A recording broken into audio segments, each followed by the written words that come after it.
Well, welcome back everyone. I'm working on my dust collection system today, and as you can see I have the dust collector in the corner. It's kind of off frame there.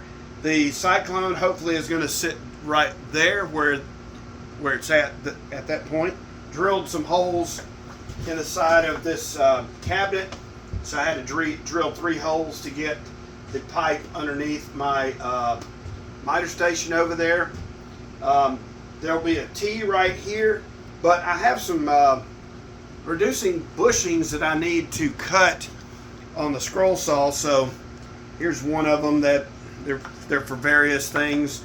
The inlet on the Cyclone is a little bit bigger than the inlet on the dust collector, so that's 2 of those. This is going to actually make a plug, 2 pieces, insertion, and then a piece to grab. And then I'm going to stack cut some brackets to hold the pipe tight against the wall and also support it.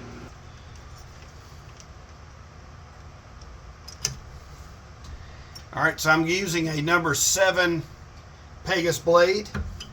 I'm going to go pretty slow because this needs to be as accurate as possible.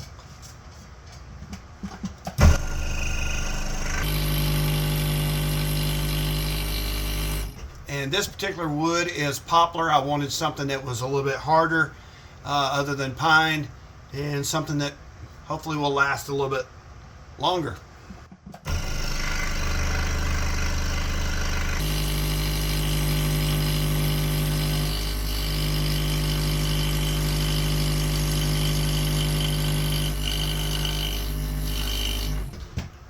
All right, that blade is wore out. And after you've been scrolling for a little bit, you'll figure out. I was having to push that, and yes, this is poplar. It should cut pretty quickly, but that was not. You could tell it was dull. So here we go.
Wasn't too bad. That was probably,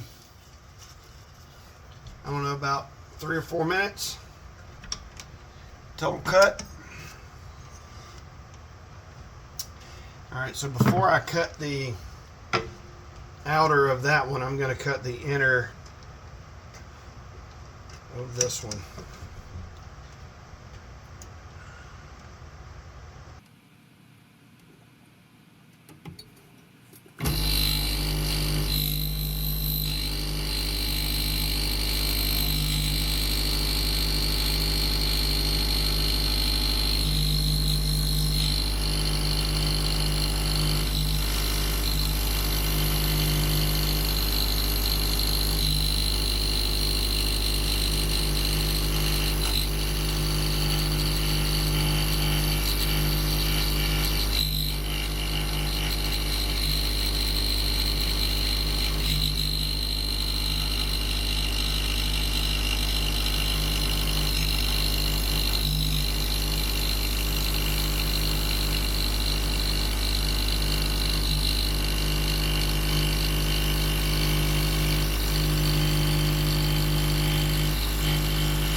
Let's cut the outsides of these.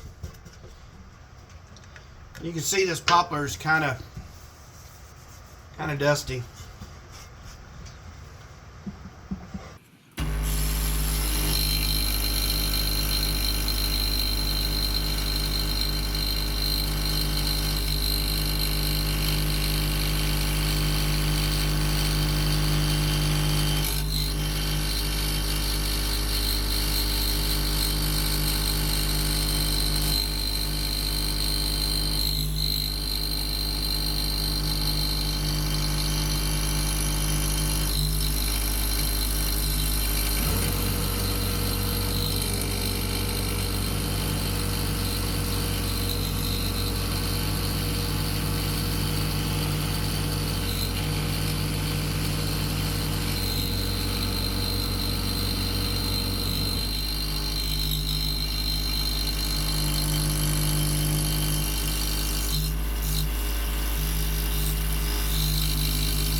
So tell me what machine in your shop you're going to use to cut something this thin and this delicate.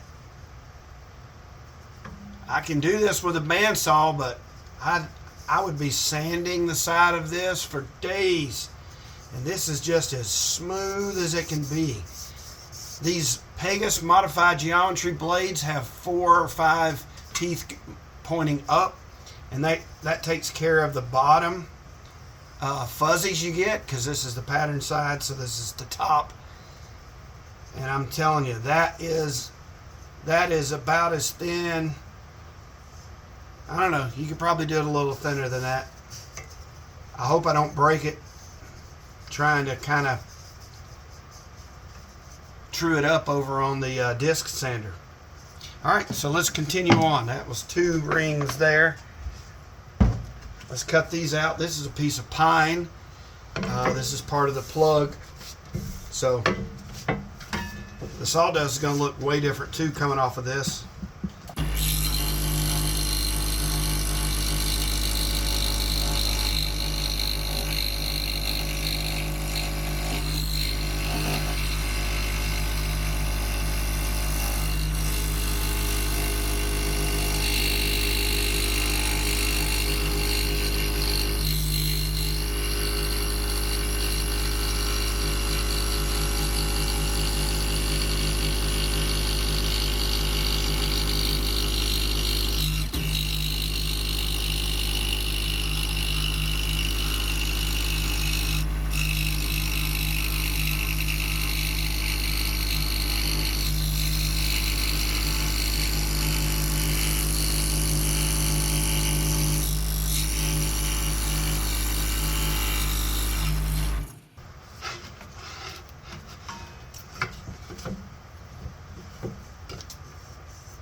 And now a stack cut.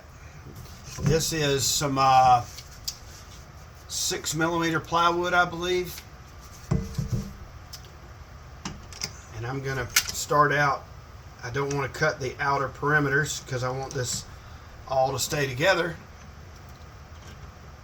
So we'll cut the inner part. A little more tension on the blade.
So there was 4 of these in there.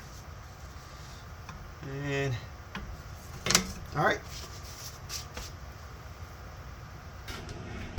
All right, so I have already cut this. This is the one I had when I did the short, and I know it fits.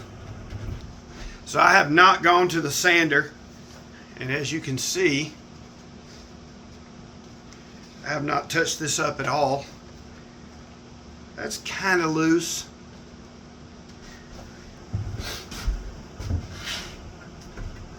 It fits well on here. That's really tight there. That's a good fit.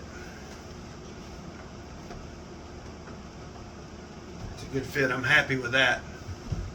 All right, so let's look at the dust collector now. All right, this is probably the loosest one I've had to fit inside of a 90. That's kind of loose there. Not as tight as it really needs to be. That fits nice.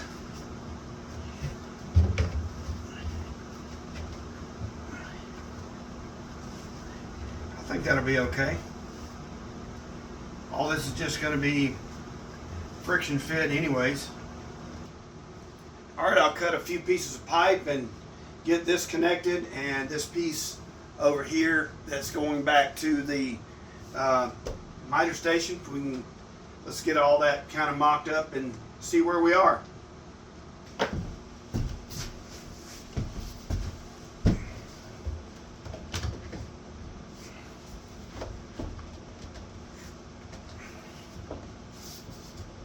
And you're probably wondering what this T is for here. That is where the bandsaw is going to sit. And then anything that I need on the workbench, I can pull off of this, put a hose on there. May have another T on there as well. All right, so I'm going to run this. I have a remote. It was actually on my other shop vac, and this is rated at 15 amps. So.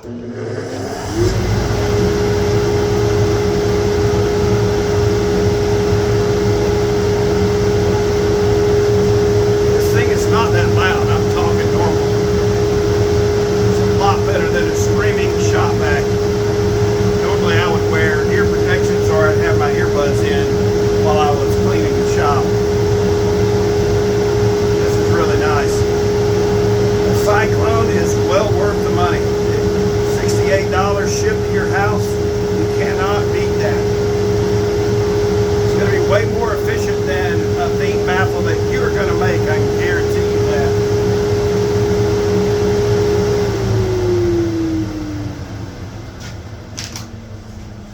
You were probably wondering what these are, other than an elongated horseshoe. They are for the brackets to hold the pipe up. I just put a couple screws in there. It'll hold the pipe nice and tight. And all of these reducers and this bracket I made with Inkscape.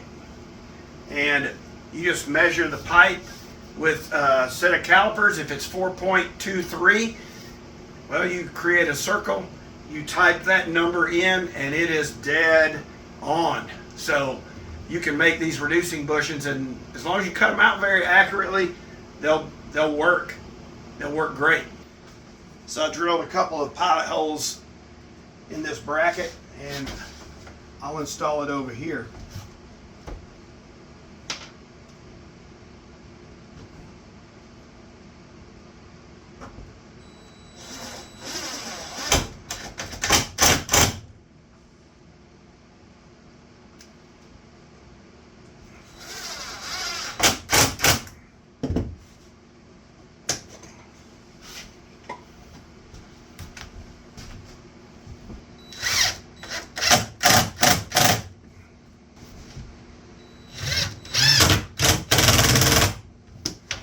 And then the two circles that I cut out were this.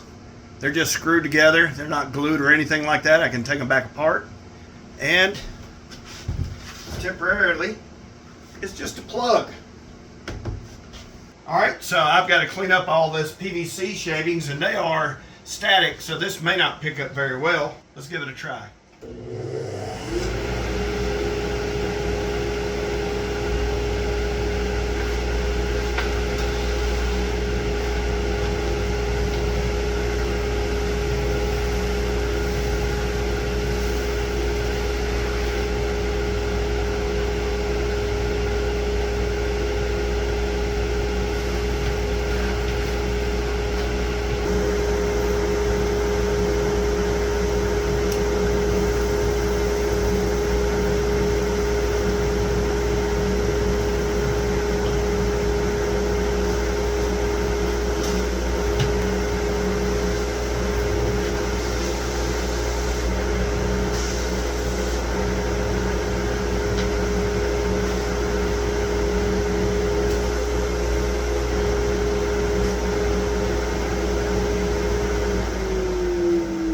See how well that cleaned this up, and all I did was use the 4-inch hose. All I had to do was shove the hose down inside the coupling,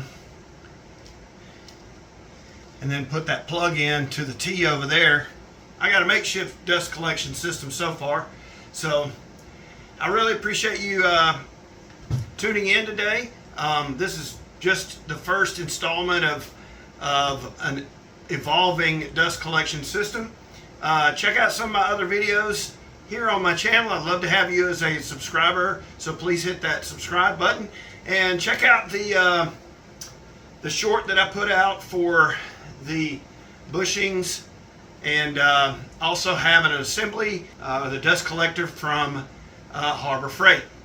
We'll see you in the next one.